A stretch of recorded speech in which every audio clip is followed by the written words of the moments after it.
All right, I have us at 11 o'clock, so I'm going to officially welcome you to part 5 of our 5-part series around emotional intelligence. Happy Friday, everyone. Thank you for being here.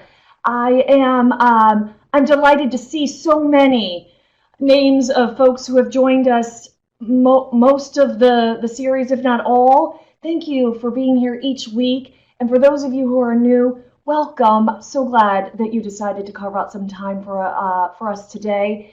Today, we are going to talk about stress management and do so through the lens of the EQI model of emotional intelligence. I'm Jen Sanders, and I'm going to be your tour guide. Along with me, kind of behind the scenes, is Harris Fanneroff, OKA's Director of Client Relations, and he's going to be answering questions that pop up, helping me answer some of those questions, and then capturing some of those so that we can answer them at the end of our program. If you have a question, if you have a comment, I'm most hopeful that you will put it in the chat pod right below my face. And remember, for those of you that have been here and for the new ones, please keep in mind that this is a space of learning from and with one another. And so we would greatly appreciate your sharing any thoughts you might have, ideas, resources, and to continue to do that in the chat pod right below. Let's go ahead and get to it.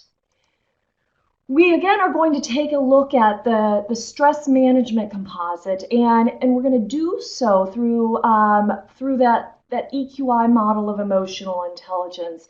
This is a composite that when pulled together takes a look at how effectively we can cope and manage with what life will invariably throw our way, stress. And as I've mentioned before, I do believe that growth and development is easier if we narrow the focus and we don't take on too much. And so I'm going to lean into one of the subscales, one of the elements found within this particular composite, and that's the element of optimism. As defined by the EQI model of emotional intelligence, optimism really is our ability to be realistically hopeful, even in the face of adversity. What sometimes is believed, and optimism is sometimes misunderstood to be, and I'm going to call that out right here at the beginning, is it's believed that optimism need be our ability to think everything's going to turn out perfectly great, everything's going to turn out for the best no matter what. And I want you to keep in mind that optimism really isn't that. Rather, it's our ability to not be destructive in how we think about ourselves or about the world around us. To, again, be realistically hopeful, even in the face of adversity. And so that leads me to this quote. And I wanted to start our day off with this because I love this, this quote.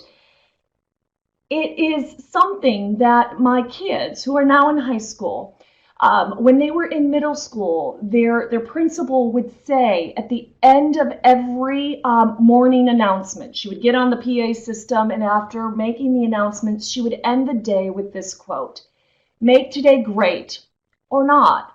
The choice is yours." And I have loved that since the moment I heard it, because it reminds me that we, most of us, do have a choice in how we show up to our days and the perspective that we bring to situations, to interactions, to conversations. I want to try every day to choose optimism. And I know it can be hard. The road to optimism isn't easy. I do this work for a living, and I'll tell you right now, some days are challenging. Let me, though, offer you a few ways to help you find your way to that space of looking through a lens that that allows you to see a different perspective, a more positive outlook. Let's go ahead and jump into some of those resources that, or exercises, activities, things to consider. I want to start though with a video, and so this is a video that I'm going to show you just a clip of. It's for those of you who know me know that I love TED Talks, and so I'm going to show you a TED Talk. I'm going to show you just a few minutes of it. If you have the time in the future, I'd encourage you to watch the entire video. This is a social psychologist who is talking about how easy it is for us to get stuck in the negatives, and some of the ways in which we can work towards getting out of that space.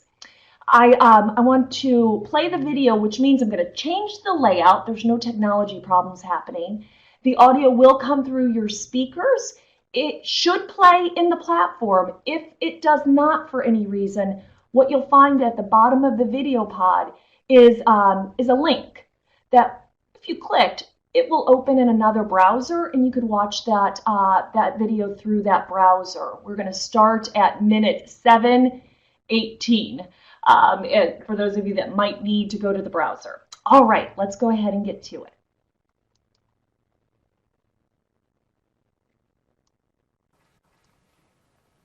On a more personal level, what this research means to me is that you have to work to see the upside. Literally, this takes work. This takes effort. And you can practice this. You can train your mind to do this better. There's research out of UC Davis showing that just writing for a few minutes each day about things that you're grateful for can dramatically boost your happiness and well-being and even your health. We can also rehearse good news and share it with others. We tend to think, right, that misery loves company, that venting will help get rid of our negative emotions, that we'll feel better if we just talk about how terrible our day was. And so we talk, and we talk, and we talk about the boss who's driving us crazy, and the friend who never called us back, and the meeting at work where every little thing that could go wrong did. But we forget to My name is Scott Harrison. Stuff. And yet that's exactly where our minds need the most practice. So my husband, who has this disconcerting habit of listening to what I say other people should do and then pointing out that, technically speaking, I'm a person too, has taken to listening to me for about 2 minutes on days when I come home all grumpy and complaining about everything. And he listens, and he says, okay, but what happened today that was good? And so I tell him about the student who came up to me after class with this really interesting, insightful question. And I tell him about the friend who emailed me out of the blue this morning just to say hello. And somewhere in the telling, I start to smile. And I start to think that maybe my day was pretty decent after all. I think we can also work in our communities to focus on the upside. We can be more aware that bad tends to stick. One mean comment can stick with somebody all day, all week even. And bad tends to propagate itself, right? Somebody snaps at you, and you snap back, and you snap at the next guy too.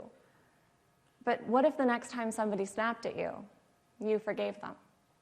What if the next time you had a really grumpy waitress, you left her an extra large tip? Our minds may be built to look for negative information and to hold on to it.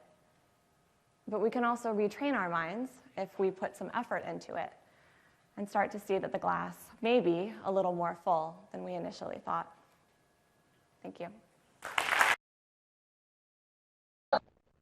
Okay, I am taking us back to the previous layout. I think I might have had a little technology issue surface, but I'm most hopeful you were able to view that video. It's a very powerful reminder to me that we have to work some days, some weeks, a bit more than maybe we usually do at at getting out of that stuck space of negatives.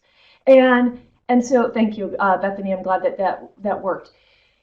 So we do, as she said, have to train our brains, because for so many of us, it's very easy to reach for, to look at, and to stay with those negatives.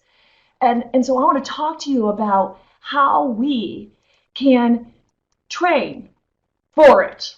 Let's talk about building some muscle memory and instead of just going to those negatives, let's also be able to more easily, more comfortably identify the good. And so we need to train. And what we can do to train is a few things like these that I'm going to tell you. I'm going to tell you a story because, I like to tell you stories about my personal life and my family. So let's get you another one there. Recently, my husband and my two kids chartered a fishing charter and went deep sea fishing with hopes of catching tuna. After the trip, which was my daughter's very first trip, they came back and I said to the kids, "How did it go? How was the trip?" My daughter said, "It was really great. I was horribly seasick. In fact, she was violently seasick." My daughter said, "But we caught 2 awesome tuna. I'm so glad that I went. I'm so glad I had this experience." My son, to the exact same question, "I can't believe we only caught 2 tuna." And so those two responses to that same question, one you can see, my daughter, although she suffered rather miserably, she was able to say, "I was seasick, and yet I still had a great experience. I'm glad I went. I don't think I'll ever do it again, but I'm glad I did it." My son focused in on what he had hoped it would be, a bit different. It wasn't what he had planned. And so with that, how do I train even my kids the same way I would train myself? Is I asked a very pointed question then to my son. "Tell me what you enjoyed about that trip. I want to know what you enjoyed."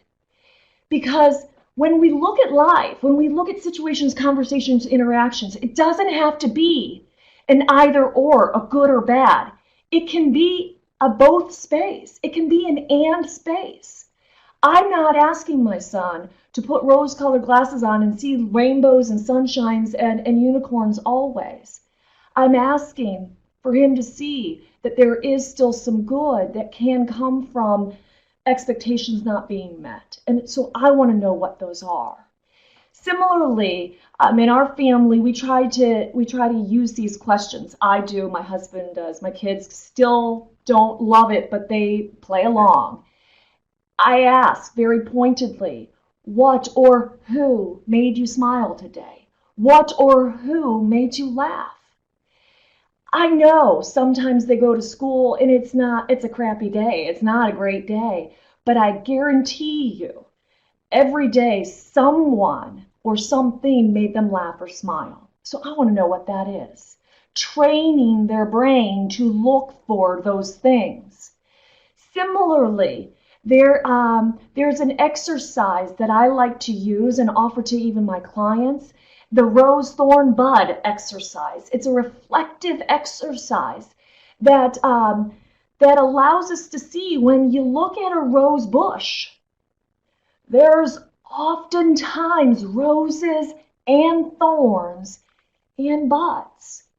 And if you use that analogy for looking at life, for those situations, those interactions, those conversations, those events, if you challenge yourself to see the rose, what was something good that happened? What's something positive that happened? Of course, the thorns, they're going to be there. And so acknowledging those is something that we should still do. the thorns that maybe were challenges or obstacles or didn't quite meet our expectations. We can call those out. And then those buds of new ideas, new experiences that we're looking forward to. Ending your day with a reflective exercise like this can be a really great way to get to that optimism that we're looking for. I would love to do this very quickly together.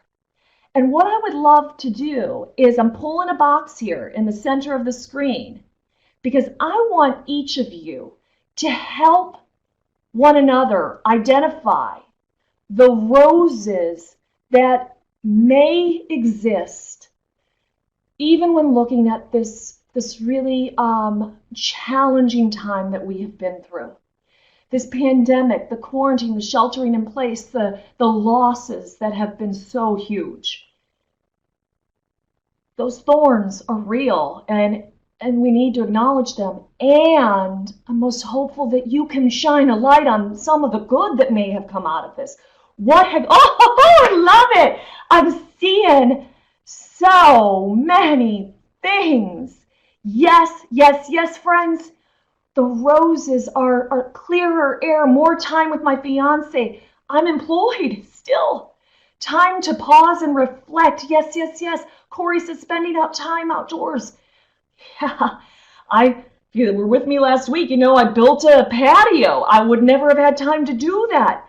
New opportunities, the cleaning out the closets, connecting with friends. Paulette, hi there. See you. Good to see you again. Connecting with friends and more family more often. I can't believe how that has been such a rose in my life too, Paulette. I would love for you to consider reading the list that is being generated here, because what it will allow us to see are things that maybe we weren't seeing before, to shine a light, to illuminate the good that has come from such loss and grief and uncertainty. Those thorns are real, and there are some roses.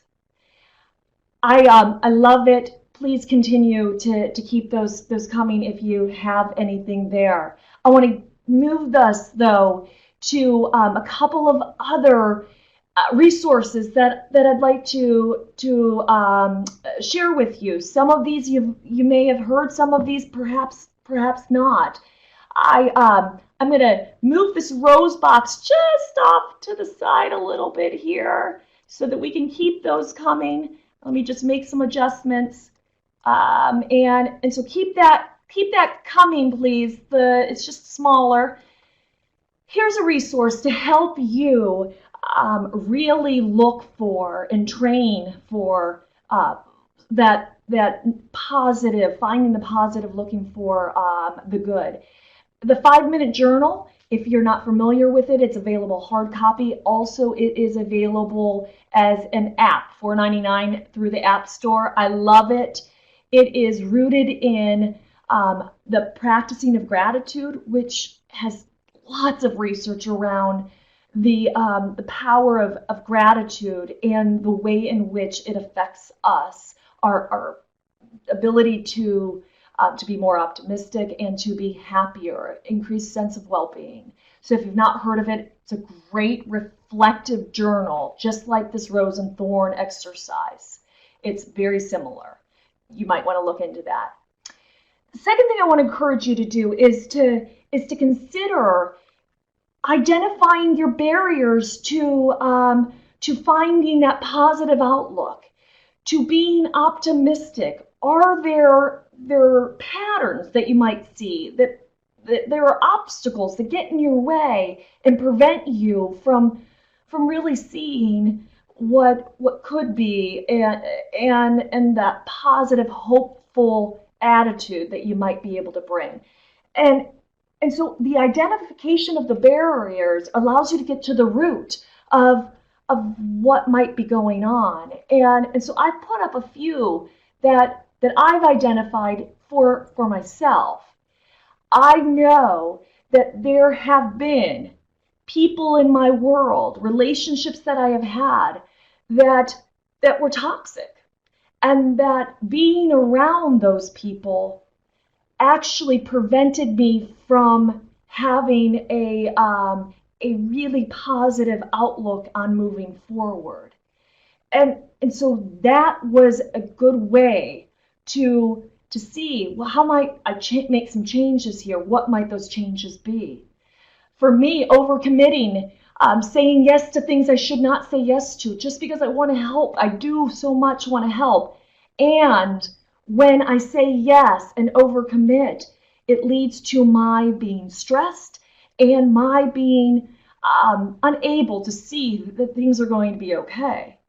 Uncertainty, change is hard for me. So how can I develop a comfort with being more flexible, with going with the flow? I look for ways to do that, which leads me to being more optimistic. Sleep is important to me. I just bought a new mattress because I knew that that was an issue. I'd wake up and I wouldn't think the day was going to be great because of the lack of sleep. Expectations, being very clear about how I was setting expectations, and even if those were realistic. The delusional optimism is what we might be able to call it.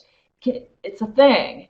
So unrealistic expectations can lead to, for me, feeling down or not so great or hopeful about going forward.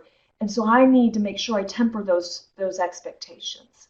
I'm hoping that you will consider identifying those barriers as well. Some of the ways in which you can look at resources to help you identify those barriers, and then what to do once you've identified them, are to look for things like this. The COVID Coach. I found this about a month ago. The VA created this application. It's free. And I think it's amazing. It offers so many different coping mechanisms, things to help your general well-being and to have a more positive outlook. Check it out if you've not seen it.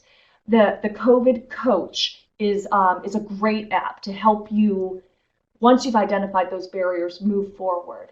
If you've not heard of happyfi.com, you might want to check it out. I really enjoy it.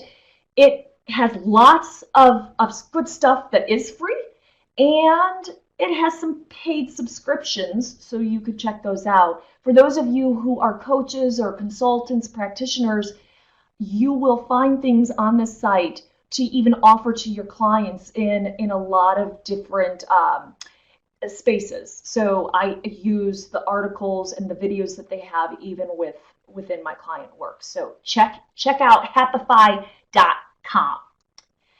And finally, something to also think about is, can you reframe?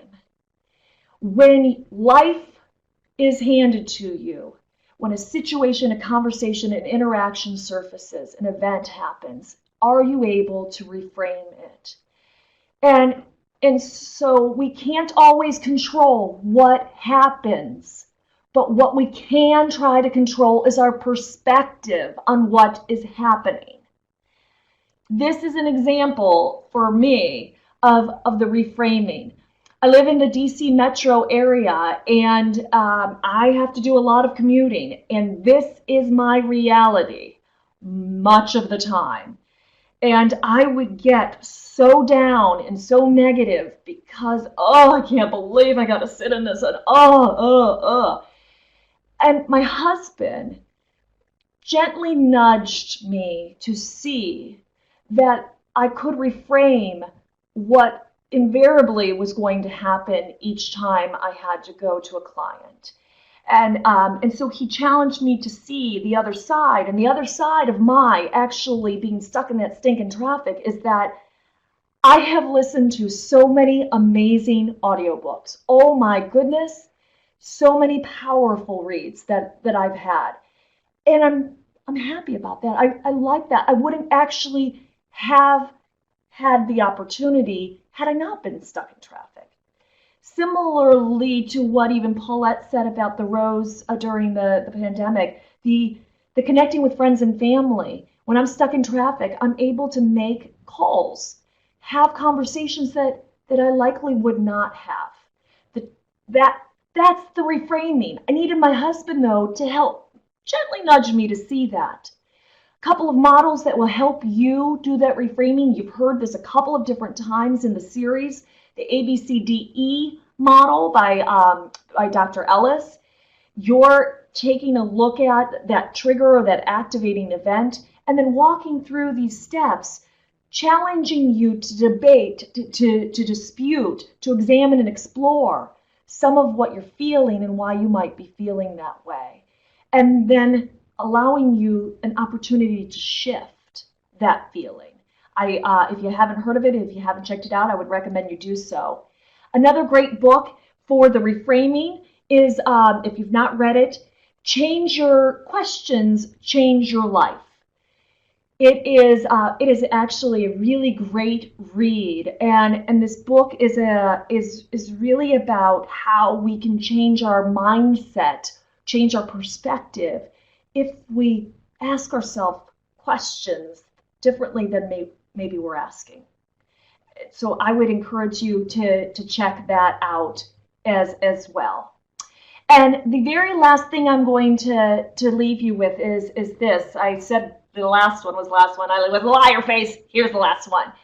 Remember, friends, words are powerful.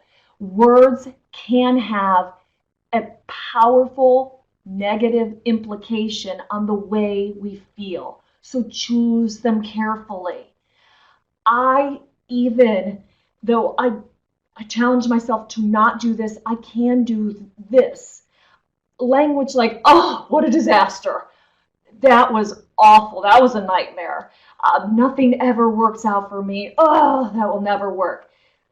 Those powerful words that you choose can lead to your having difficulties seeing that positive side. And so I would encourage you to choose carefully and to challenge yourself that is what you've just said even true? Was it really a disaster? Or did things just not work out quite as well as you had hoped they would? Does nothing ever work out for you? I don't know that would be true. How about this time that it worked out and this time that it worked out? Are you really an idiot? Or did you just make a mistake like everyone does? Language matters, powerful words. Choose carefully.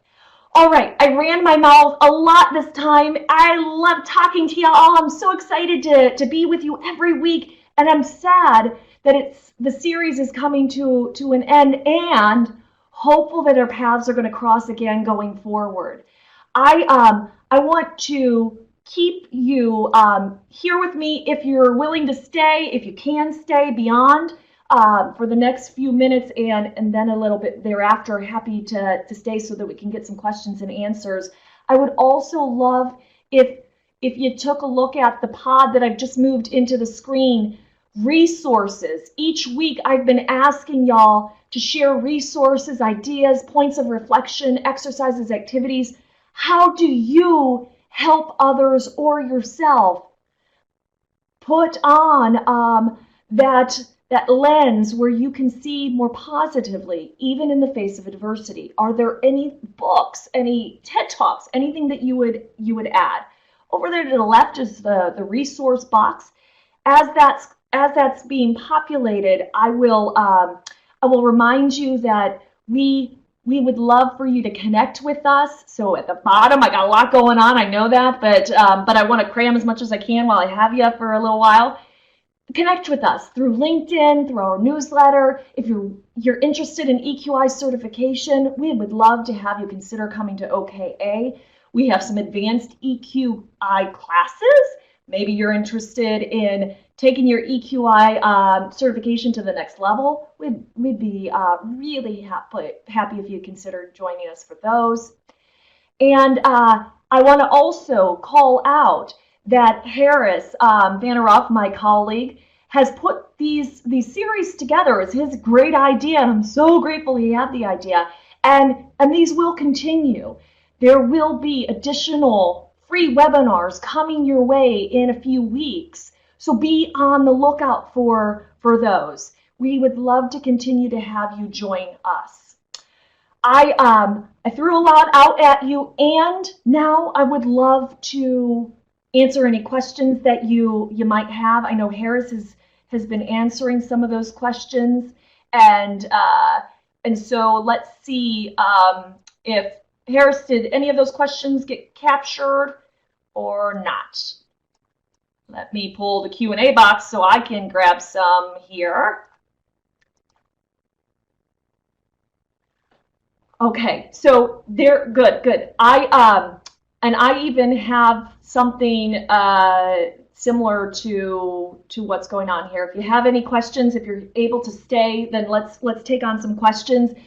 Since it's 11:30, I want to officially thank you for joining me on this Friday morning. I am so delighted to have the opportunity to connect with y'all. It really is the highlight of my week, and so thank you. Be safe, stay healthy, and take care, friends. I can't wait to connect with you again going forward. I will stay on for some Q&A if you have any of those questions, and so please stay with us. One of the questions that was sent ahead of time that is similar to what Harris has just collected for me is, how do you coach someone who is negative, who may always be seeing situations, interactions, conversations through a lens that allows them to think it's a half full kind of thing? And I would say a couple of things. One, everything that we talked about today, you could offer to that particular individual. Like I mentioned with my son, his first response was, I only caught 2 tuna. And I then said more pointedly, so tell me about what you did enjoy. I think it's important to acknowledge when people feel disappointed or let down. And so I would even add to what I've shared, you're creating a space where someone feels heard. I'm sorry that that wasn't quite what you had hoped it would be, and I'd love to hear what did work out well, what did you enjoy. So opening a dialogue and gently nudging someone who always sees things negatively in that way can be a great start to moving that dial some for them. There's also someone said, if it's not in their DNA, I want to, if you've not heard of Martin Seligman, he wrote the book Learned Optimism. And he has done a lot, he's a psychologist who has done a lot of research on optimism's effect on our physical health and things, our general well-being. And he talks about the process by which we can learn to be more optimistic. So if you've not read that book, if you've not seen his research, Learned Optimism by Martin Seligman, I would check that out. Tanya says, how does high flexibility relate? I would say this, Tanya. So high or strong connection to flexibility, and flexibility being our ability to take in new data, to allow that data to change our mind, to change our course of action, to bend and to flex when new data comes in.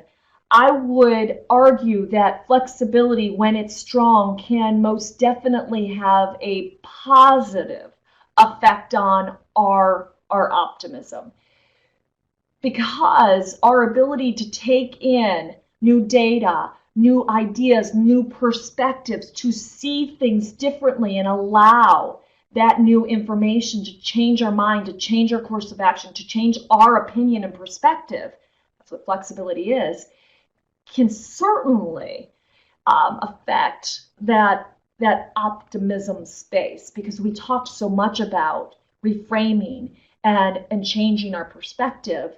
So I think you're spot on, Tanya, to make the connection between flexibility and optimism. That's a great question. Thank you for asking it. And there's a question, is EQ certification for anyone or for specific practitioners? Oh, good. So that was answered by Harris, and I'll just shout it out. It's for anyone who would like to be certified, and so thank you for that question. How does flexibility, I already answered that one. How to deal with criticism and toxic environment all the time? How can you be optimistic always? I think that that's a really great question, and I think it's completely unrealistic to always be optimistic. I would encourage you to not have that as an expectation, because I believe every one of us will fail miserably if in fact that is our goal. I always want to be optimistic. I always want to see that it can be really great. Even those of us who have strong connection to optimism in terms of the EQI model of emotional intelligence, even those of us who have a stronger connection, we will have moments, we will have days where it is challenging for us to make that shift and to see things in a positive way. And that's okay. Realistically hopeful is what we're searching for, and sometimes that's just maybe not where we're able to get.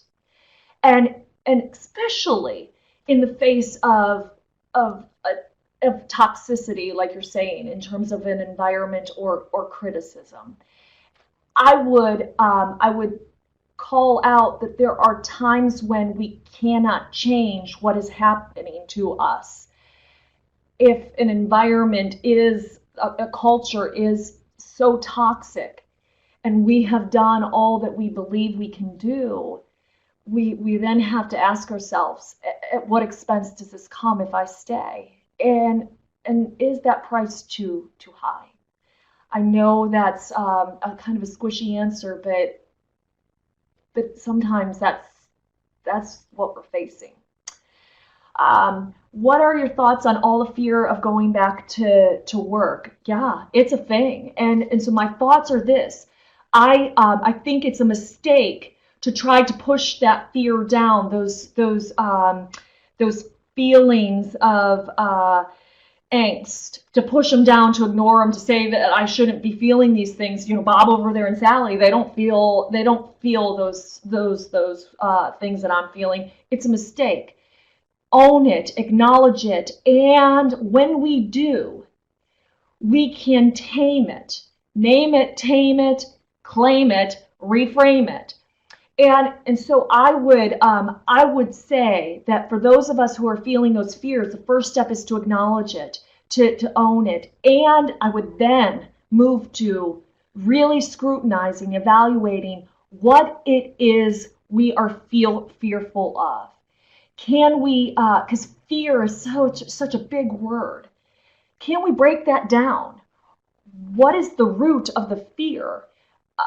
Is there a specific route that we can take on, and how might we be able to do that? And so I think that some of that is really in owning it, and then some of it is in breaking it into pieces. Fear by itself is too big. So what or who are you fearful of? And that's where I would go. I see that there's a lot of great chat going on, and I am so grateful for that. I want to make sure, because I think, okay, we got those. I think I've answered just about all in the Q&A box, and I know there's some that still have gone unanswered, and I will remind you that we will get you answers to your questions. Look out in the near future for for video blogs, responding to some of those unanswered questions, for written posts that will address those unanswered questions. We want to continue the conversations that we've been having with you. And so more is coming your way. I'm going to wrap this up and say once again, thank you, thank you, thank you for allowing me to be a part of your Friday mornings for the last 5 weeks. I am so, so grateful to you. Friends, take care, and we'll see you soon. Bye-bye. Take care. Take care. So glad to have y'all here with me. Bye-bye.